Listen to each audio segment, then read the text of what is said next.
a sixth branch of the military. If President Donald Trump has anything to say about it, there will be, and it will be known as Space Force. The concept, seen as out of this world by some, has prompted oodles of memes and jokes on late-night television. But could it happen? And what would it take to get such an idea off the ground? Professor Bryan Nakayama of Mount Holyoke College joined me to discuss.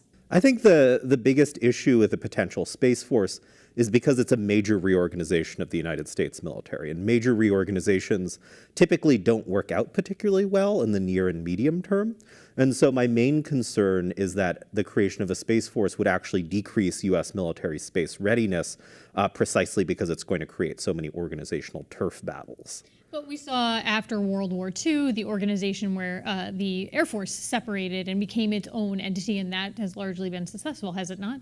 No, that's true. But it wasn't successful in the near and medium terms, and it caused a variety of issues. And I think the biggest difference between a Space Force and the creation of an Air Force was that the Air Force came out of the Army Air Corps, which was a largely distinct organization that had consolidated itself internally by the time of the end of World War II, whereas currently space is spread out across all of the military services as well as intelligence services.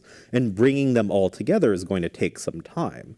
And, as I highlighted in my article previously, a space command had been created by the United States, and it took some 15 years to even just make sure that all of the programs were lined up so they couldn't update plans or doctrine during that time period. Yeah, remind us about the history of that. The United States Space Command, I hadn't even remembered it until you mentioned it in the article. Can you give us a sense of what it did and what the history of it is? So during the 1980s, there was a revival in interest in military space, and this kind of goes along with Reagan's Strategic Defense Initiative, or what was called at that point Star Wars in a joking fashion.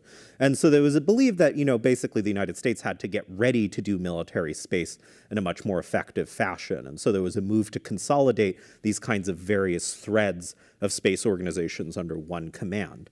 And so the problem was that everyone fought over who got the money. There are differing kind of cultures between the different space organizations, so they couldn't get along in terms of who's going to command who gets what budget. And so it actually took a substantial period of time for all of that to come together, only to have it, disbanded in 2002 under another military reorganization.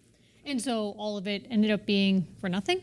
In a certain sense, yes. There was certainly some consolidation within the Air Force, and the Air Force is the primary military actor in space at this point with Air Force Space Command. And so it did move towards that same sort of consolidation, but space is still divided between Army, Navy, Air Force, the National Reconnaissance Office, the National Geospatial Intelligence Agency, the Defense Advanced Research Projects Agency. I could go on. Yeah. In this pot right now. Yeah. So would it not then be? President Trump has issued these marching orders against the wishes of leadership. Yeah. Is it because of that money issue, you think, or do you think it's because they think it's truly a bad idea? I think in the first instance, it's definitely a money issue because, as there are more competitors for the budget pie of defense, people are going to kind of, get defensive, get territorial. I think there's also a concern that it's just going to add further bureaucracy, right? The, Department of Defense is the largest, organization basically in the world with, I believe about 2 million personnel. And lots of money behind it, and more so under President Trump. Yeah, immense amounts of funds, and that it would just add another layer of bureaucracy, another competitor for, what is, to at least the military, scarce funding. And yeah, in some ways, your research has looked at the possibility of this for quite some time, right? It focuses on your research in particular, focuses on the relationship between technology and ways of warfare. Specifically under, the United States military garb. What interested you in that topic? I think that the rise of cyberspace as a potential arena of warfare is what kind of drew me into it. And then realizing that we tend to think about the world in these, kind of spaces of warfare. Orbital space, as we're talking about right now, cyberspace, which doesn't exist physically, right, is considered to have the same status as orbital space or the air or the sea or the land. And that, the ways in which new technologies become integrated into warfare has fairly substantial effects on, kind of the way that warfare is practiced, which I realize is an obvious point, but For example, prior to the rise of the Air Force, bombing cities and factories was considered to be a crime against humanity, and now it's just a normal aspect of military operations. Something else that your research looks at is the way that military, military's beliefs, social beliefs, and technology, where those two meet and how that impacts war. Can you talk to us a little more about that? Yeah, so I think that there's a tendency to believe that, military technologies kind of have some sort of obvious role in warfare, or, everyone just kind of automatically agrees what's going to happen. But if you look historically, there are actually fairly strenuous debates over what effect a new military technology will have. So, for example, in the debates over the Air Force, many people believe that an airplane was just an artillery piece that could move a lot more, right? And so it actually took a lot of imaginative work to make it make sense to have a separate Air Force. Likewise, you can see with the way that the United States treats cyberspace in a military fashion, this kind of direct metaphor with the Air Force, because the leadership of various, kind of cyber units were drawn from the Air Force. So they actually patterned it specifically on the Air Force. But, yeah.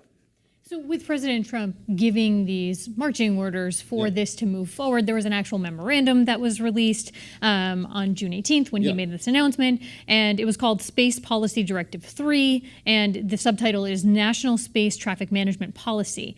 What actually does space look like right now? How much congestion is there, or is that more of like a forward-thinking document? Yeah, no, there's spaces becoming increasingly and incredibly crowded, and you see this particularly because of a variety of newly spacefaring nations, such as India and China, the kind of increase in the commercial space industry. So the question of space management has become, increasingly significant for access to and utilization of space in, the recent decade. And the kind of concern is that the announcement of a space force, or the overt militarization of space, will decrease the ability for the United States to partner with other countries to actually manage traffic in space. Do you think that this is going to cause other countries, maybe Russia, China, others that you can think of, to become very defensive because of this new potential that's on the horizon? It's certainly possible, especially because nations tend to develop military capabilities in a tit for tat fashion. And so, once one unsheathes the sword, someone else is going to do the same. That being said, historically, you've seen a dynamic where states go to militarize space and then they suddenly decide to, engage in restraint and kind of de-escalate. And you saw this with the United States and the Soviet Union during the Cold War, where at various points they developed anti-satellite weapons, but then kind of engaged in some sort of agreement whereby they would de-escalate their usage or, kind of stationing and readiness. But how concerned, in your opinion, should the public be about this? I mean, you mentioned the space race. That was a time of really heightened fear in our country. The president has now said this is something that he wants the military to take seriously and move forward with. So is there cause for concern among the public as far as you're concerned? I think there should be some cause for concern, because I think historically space has served as almost a kind of sanctuary from great power politics. And of course that seems kind of ironic given the place of this space race in Cold War competition, but you could almost see it as kind of a safety release valve, insofar as, when the Soviet Union and the United States would come to blows, they could, or almost come to blows, that is, they could, cooperate in space as a way of building trust, or they could compete in terms of scientific achievement. And in so doing, it creates a new way of competition that doesn't involve potentially, escalating to nuclear war, rather, competing through feats of science. With this directive being issued, what are you going to be looking for in kind of the coming weeks and months and watching for? Yeah, so I think there are two big studies that are coming out in this fall and then later in the winter, the first of which is the question of whether there should be a space force, and that's being conducted by the DoD, and given the fact that President Trump has given DoD marching orders to create it, that'll likely conclude that yes. Yeah, keep going. No, it's fine. And then the Department of Defense later in December will release a study on what a space force would actually look like. So presumably there's going to be much more coverage once those studies are released in terms of what exactly is going to happen with the Space Force. But ultimately, because it is such a major reorganization, the power to do this is going to lie with Congress. And so it can't just be done by fiat or by, some sort of directive or order.